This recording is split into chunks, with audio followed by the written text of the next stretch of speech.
नमस्कार, आप देख रहे हैं nature times wild India news. मैं हूं आपके साथ शालिनी। आओ बढ़ते हैं आज की बड़ी और खास खबरों की ओर।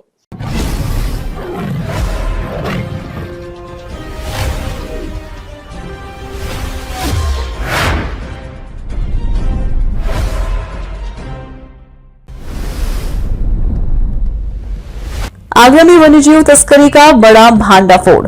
आगरा में वन विभाग, पुलिस और वाइल्ड लाइफ एसओएस की संयुक्त कार्रवाई में वन्य जीव तस्करी के बड़े नेटवर्क का पर्दाफाश करते हुए 4 आरोपियों को गिरफ्तार किया गया। आरोपियों के कब्जे से 10 तेंदुए की खाल बरामद हुई है।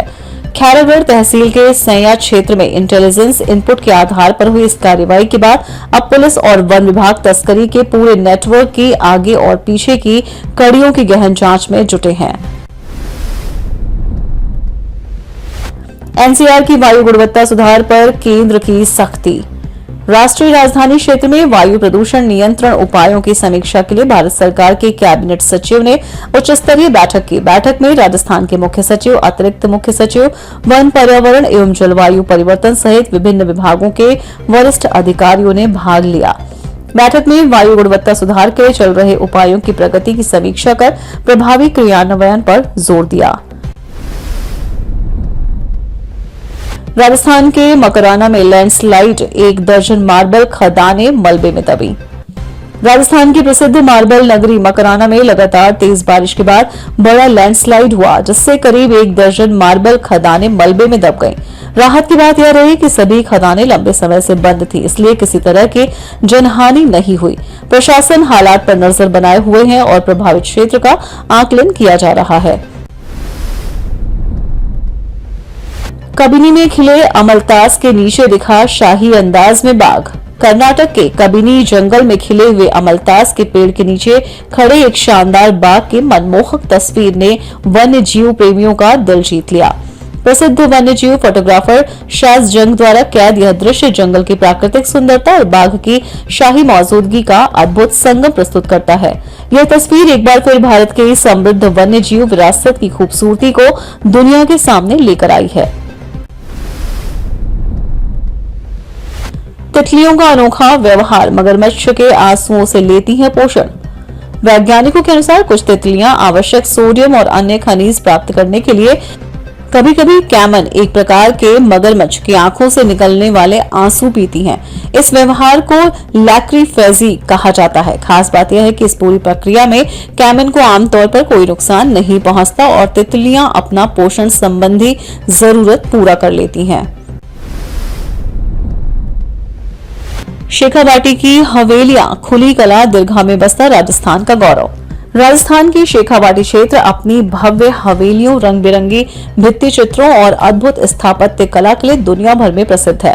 18वीं से 20वीं सदी के बीच प्राकृतिक रंगों से बनाए गए ये चित्र मारवाड़ी समाज के संस्कृति, लोक कथाओं, आस्था और इतिहास को जीवंत रूप में प्रस्तुत करते हैं। आज शेखावाटी की ये हवेलियां राजस्थान की समृद्ध सांस्कृतिक विरासत और उत्कृष्ट शिल्पकला की अनमोल पहचान बनी हुई है। जंगल का भूत कहलाने वाली दुर्लभ मार्बल्ड कैट चर्चा में। दक्षिण पूर्व एशिया और हिमालयी वनों में पाई जाने वाली दुर्लभ मार्बल्ड कैट अपनी बेहद कम मौजूदगी के कारण जंगल का भूत कहलाती है। पेड़ों पर रहने वाली और रात में सक्रिय यह छोटी जंगली बिल्ली दिखने में छोटे क्लाउडेड लेपर्ड जैसी लगती है। निकट संकटग्रस्त श्रेणी में शामिल इस प्रजाति के संरक्षण के लिए घने और शांत वनों का सुरक्षित रहना बेहद जरूरी माना जाता है। यमुना किनारे कचरे का संकट बरकरार, सीपीसीबी रिपोर्ट ने खोली पोल। केंद्रीय प्रदूषण नियंत्रण बोर्ड की ताजा रिपोर्ट के अनुसार मई 2025 से अप्रैल 2026 के बीच निगरानी किए गए 52 स्थलों में से 33 स्थानों पर ठोस कचरे के बड़े ढेर मिले। रिपोर्ट बताती है कि करोड़ों रुपयों की योजनाओं और लगातार निगरानी के दावों के बावजूद अवैध डंपिंग, कमजोर निगरानी और संबंधित एजेंसियों की लापरवाही के कारण यमुना को प्रदूषण मुक्त बनाने की कोशिशें अभी भी अधूरी हैं।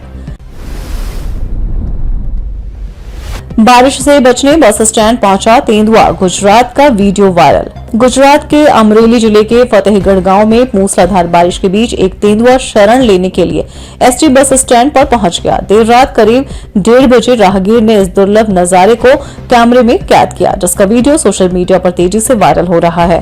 यह घटना मानसून के दौरान वन्य जीवों के बदलते व्यवहार और मानव बस्तियों के करीब आने की बढ़ती घटनाओं को भी उजागर करती है। हाई स्पीड कॉरिडोर निर्माण में राजस्थान देश में सबसे आगे। केंद्रीय सड़क परिवहन एवं राजमार्ग मंत्री नितिन गडकरी ने राज्यसभा में बताया कि देश भर में 10,389 किलोमीटर राष्ट्रीय हाई स्पीड कॉरिडोर और ग्रीनफील्ड एक्सप्रेसवे स्वीकृत किए गए हैं। इनमें 4,809 किलोमीटर का निर्माण पूरा हो चुका है, जबकि 5,580 किलोमीटर पर कार्य जारी है। राजस्थान 1,340 किलोमीटर स्वीकृत परियोजनाओं के साथ देश में सबसे आगे है। परियोजनाओं में तेजी लाने के लिए परिवेश पोर्टल के माध्यम से वन एवं पर्यावरण मंजूरियों की प्रक्रिया भी तेज की गई है। ऐसे ही लेटेस्ट अपडेट पाने के लिए हमारे चैनल को लाइक, फॉलो, सब्सक्राइब करें और बेल आइकन दबाना ना भूलें।